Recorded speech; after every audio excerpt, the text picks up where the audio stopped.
La pensée de Dieu était que l'homme devienne un héritier de la vie incréée de Dieu. Il fut mis à l'épreuve. Il fut mis en position de choisir. Mais il manqua cette vie. Elle était là, sous la forme symbolique de l'arbre de vie, et pouvait être possédée à certaines conditions. Mais il la manqua. C'est ainsi que l'homme par nature, tous les enfants d'Adam jusqu'à notre propre temps, et nous-mêmes, n'a jamais possédé cette vie en dehors de Jésus-Christ. Mais c'est le don. C'est une des grandes choses qui arrivent lorsque nous devenons chrétiens. Nous devenons participants de la vie même de Dieu, de la vie divine éternelle et incréée. En outre, l'idée de Dieu pour l'homme n'était pas uniquement la ressemblance avec lui et l'unité de la vie, mais l'association dans son dessein. Dieu voulait que l'homme entrât dans une relation active avec lui, pour l'accomplissement de ses grands, ses vastes desseins dans cet univers. Les Écritures nous le déclarent. Tu lui as donné la domination sur les œuvres de tes mains. Psaume 8:7. Association avec Dieu.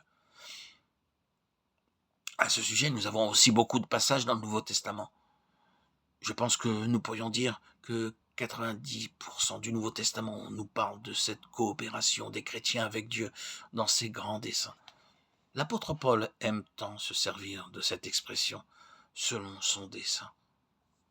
Association dans le dessein de Dieu. Telle était la pensée de Dieu lorsqu'il créa l'homme. Mais remarquons-le, toutes ces ressemblances de nature, cette unité de vie, et cette association dans le dessein, tout est lié inséparablement à Jésus-Christ, au Fils de Dieu. Rien de tout cela ne peut être à nous en dehors de l'héritier établi. Il est dit que nous sommes co-héritiers, c'est-à-dire que nous entrons dans notre héritage par l'union avec Christ. C'est ainsi que l'apôtre Paul emploie en abondance ces mots, qui se trouvent partout, 200 fois dans ses écrits. En Christ, tout à partir de Christ. Rien en dehors de Christ. Tout est en Christ. Tout est inséparablement lié à celui qui, de toute éternité, a été établi par Dieu, héritier de toutes choses. Avant de pouvoir suivre ce dessein de Dieu dans la vie chrétienne, il nous faut considérer cet intervalle tragique que nous pouvons nommer la faillite de l'homme. Nous connaissons l'histoire, nous savons comment elle est écrite et comment elle est exprimée. Si nous avons de la peine à l'accepter sous la forme qu'elle nous est rapportée, c'est-à-dire soit dans la manière dont la tentation fut présentée à Adam en ce qui concerne l'arbre, le fruit, soit en voyant tout cela un symbolisme. Nous serons aidés dans de telles difficultés en nous souvenant que derrière toute forme de présentation, il y a des principes spirituels. Et ce sont là les choses essentielles et vitales. C'est la signification des choses qui importe et pas tellement la forme sous laquelle elles sont présentées. Il y a derrière la faillite de l'homme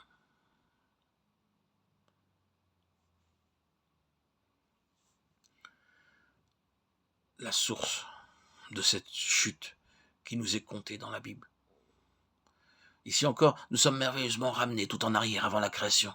Le voile est tiré et il nous est montré quelque chose qui arriva en dehors de ce monde, quelque part où les desseins de Dieu se sont fait connaître. Ces desseins concernant son Fils et l'établissement de son Fils comme Seigneur de la création, comme héritier de toutes choses. Ce dessein a commencé à être connu au sein de la hiérarchie du ciel, parmi les anges, et c'est là que se trouvait quelqu'un, le plus grand de tous les êtres créés, le Fils du malin, qui a pris cette intention divine. Comment? C'est là le mystère. Comment dans ce royaume l'iniquité put-elle pénétrer? Nous ne le savons pas. Nous ne pouvons pas connaître l'origine du péché. Mais ce qui nous est dit, c'est que l'iniquité a été trouvée en lui. Ézéchiel 28:15. L'orgueil se trouva dans son cœur. L'orgueil produit immédiatement la jalousie, n'est-ce pas? Il se manifeste toujours et immédiatement par la jalousie, la rivalité, quel que soit le domaine. L'orgueil poussera toujours à essayer de faire mieux. Et c'est ainsi que toute la jalousie et toute la rivalité jaillirent dans ce cœur. Les Écritures nous disent de ce que cet être avait déclaré. J'élèverai mon trône au-dessus des étoiles de Dieu. Je monterai sur le sommet des nues, je serai semblable au Très-Haut. Ésaïe 40, 14, 13, 14. Il devint jaloux de l'héritier de Dieu et un rival de sa nomination. Le ciel fut déchiré, mais lui fut rejeté. Par la grandeur de ton commerce, tu as été rempli de violence et tu as péché. Je te précipite de la montagne de Dieu et je te fais disparaître. Chérubin protecteur du milieu des pierres étincelantes, ton cœur s'est élevé à cause de ta beauté. Tu as corrompu ta sagesse par ton éclat. Je te jette par terre. Je te livre en spectacle au roi. Par la multitude de tes iniquités, par l'injustice de ton commerce, tu as profané tes sanctuaires. Je fais sortir du milieu de toi un feu qui te dévore. Je te réduis en cendres sur la terre aux yeux de tous ceux qui te regardent. Ézéchiel 28, 16, 18. Il nous est dit qu'il fut rejeté de son rang avec tous ceux qui étaient entrés avec lui dans cette conspiration contre le Fils de Dieu. Ces anges qui n'ont pas gardé leur dignité mais qui ont abandonné leur propre demeure furent rejetés. Jude 6. Nous voyons ensuite l'apparition de cet être sous un beau déguisement, non pas avec des cornes, une queue et une fourche, mais sous un beau déguisement afin de séduire. Nous le voyons entrer dans le domaine de la création de Dieu, s'approcher de l'homme et de sa compagne. Quelle sera maintenant sa méthode?